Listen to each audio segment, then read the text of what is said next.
തിരഞ്ഞെടുപ്പുകൾ നടത്താൻ ഇന്ത്യക്ക് അമേരിക്ക പണം നൽകുന്നുണ്ടോ? ഇന്ത്യയുടെ തെരഞ്ഞെടുപ്പ് പ്രക്രിയയിൽ ഇടപെടാൻ ഫണ്ട് അനുവദിച്ചെന്നാരോപിച്ച് United State agency for international ഡെവലപ്മെന്റിനെതിരെ പുതിയ വിമർശനവുമായി US പ്രസിഡന്റ് ഡൊണാൾഡ് ട്രംപ് കഴിഞ്ഞ ദിവസം രംഗത്ത് വന്നു.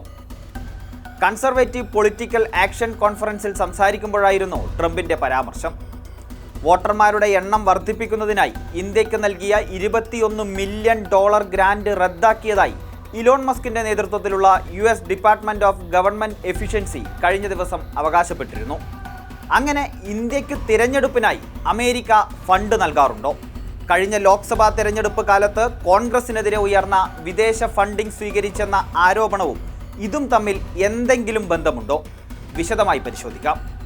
National democratic institute, international Republican institute, international foundation four electoral system എന്നിവ ഉൾപ്പെടുന്ന US ആസ്ഥാനമായുള്ള ഒരു ഗ്രൂപ്പാണ് consortium for election and political process strengthening അഥവാ CEPPS. ലോകമെമ്പാടുമുള്ള ജനാധിപത്യ സ്ഥാപനങ്ങളെ സഹായിക്കുന്നതിനായി ഈ സംഘടനകൾ US ഏജൻസിയായ United State agency for international ഡെവലപ്മെൻറ്റുമായി സഹകരിക്കാറുണ്ട്. ഇങ്ങനെ CEPPSന് നൽകിയ ഫണ്ടിൽ നിന്നും ഇന്ത്യക്ക് നൽകി വരുന്ന $21 മില്യൺ ഗ്രാന്റ് നിർത്തലാക്കിയെന്നാണ് മസ്കിന്റെ നേതൃത്വത്തിലുള്ള ഡിപ്പാർട്ട്മെന്റ് ഓഫ് ഗവൺമെന്റ് എഫിഷ്യൻസി പറഞ്ഞത്. 2024 ലോക്സഭാ തെരഞ്ഞെടുപ്പിൽ ഈ ഫണ്ട് ഉപയോഗിച്ചിരിക്കാമെന്ന് ട്രംപ് കഴിഞ്ഞ ദിവസം പറഞ്ഞിരുന്നു.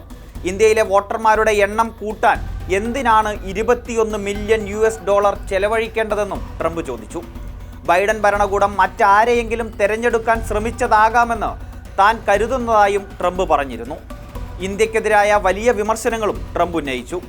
നമ്മൾ തിരഞ്ഞെടുപ്പുകൾക്കായി ഇന്ത്യക്ക് പണം നൽകുന്നു, അവർക്ക് പണത്തിൻ്റെ ആവശ്യമില്ല. ലോകത്തിൽ ഏറ്റവും ഉയർന്ന താരിഫ് ഈടാക്കുന്ന രാജ്യങ്ങളിൽ ഒന്നാണ് ഇന്ത്യ. 200% താരിഫുണ്ട്. US ഏർപ്പെടുത്തുന്ന ഉയർന്ന താരിഫുകളിൽ നിന്നും ഇന്ത്യ നേട്ടമുണ്ടാക്കുന്നുമുണ്ട്. എന്നിട്ടും തിരഞ്ഞെടുപ്പ് സമയത്ത് അമേരിക്ക അവരെ സഹായിക്കുന്നു. ഇന്ത്യ അമേരിക്കയെ മുതലെടുക്കുകയാണെന്നും ട്രംപ് ആരോപിച്ചിരുന്നു. എന്നാൽ ഇത് വസ്തുതാപരമായി തെറ്റാണെന്ന് ചൂണ്ടിക്കാട്ടി ഇന്ത്യൻ എക്സ്പ്രസ്, വാഷിംഗ്ടൺ പോസ്റ്റ് അടക്കമുള്ള മാധ്യമങ്ങൾ രംഗത്തെത്തി. മുൻപ് മറ്റ് പല രാജ്യങ്ങൾക്കും എന്ന പോലെ ഇന്ത്യക്കും USAID ഫണ്ട് നൽകിയിരുന്നു. എന്നാൽ 2008 മുതൽ ഇത്തരത്തിൽ ഒരു ഫണ്ടും ഇന്ത്യയിലേക്ക് വന്നിട്ടില്ല. അങ്ങനെ ഫണ്ട് നൽകിയതായി CEPPS പ്രോഗ്രാമിൻ്റെ ഒരു രേഖയുമില്ല. ഇത് പറയുന്നത് ഇന്ത്യൻ എക്സ്പ്രസ് മാത്രമല്ല, അമേരിക്കൻ മാധ്യമമായ വാഷിംഗ്ടൺ പോസ്റ്റ് കൂടിയാണ്. ഡിപ്പാർട്ട്മെന്റ് ഓഫ് ഗവൺമെന്റ് എഫിഷ്യൻസിയുടെ തെറ്റായ അവകാശവാദം എങ്ങനെയാണ് ഇന്ത്യയിൽ രാഷ്ട്രീയ കോളിളക്കം സൃഷ്ടിച്ചത് എന്ന തലക്കെട്ടോടുകൂടിയാണ് വാഷിംഗ്ടൺ പോസ്റ്റിൻ്റെ റിപ്പോർട്ട് പുറത്തു വന്നത്. അവരുടെ അവകാശവാദം ശരിയല്ലെന്ന് സാക്ഷ്യപ്പെടുത്തുന്ന 3 പ്രധാന ഉദ്യോഗസ്ഥരെ ഉദ്ധരിച്ചുകൊണ്ടാണ് ഈ വാർത്ത പുറത്തു വന്നത്. കഴിഞ്ഞ വർഷം ഉൾപ്പെടെ USAID $21 മില്യൺ കരാറിൽ ഏർപ്പെട്ടിരുന്നത് ഇന്ത്യയുമായല്ല, മറിച്ച് ബംഗ്ലാദേശുമായാണ് എന്നും വാഷിംഗ്ടൺ പോസ്റ്റ് റിപ്പോർട്ട് ചെയ്യുന്നുണ്ട്. മാത്രമല്ല, ട്രംപ് ഉന്നയിച്ച കാര്യത്തിനോ മസ്കിന്റെ ഡിപ്പാർട്ട്മെന്റ് ഓഫ് ഗവൺമെന്റ് എഫിഷ്യൻസി പറഞ്ഞ കാര്യത്തിനോ ഒരു തെളിവും നൽകാൻ അവർക്ക് സാധിച്ചിട്ടുമില്ല.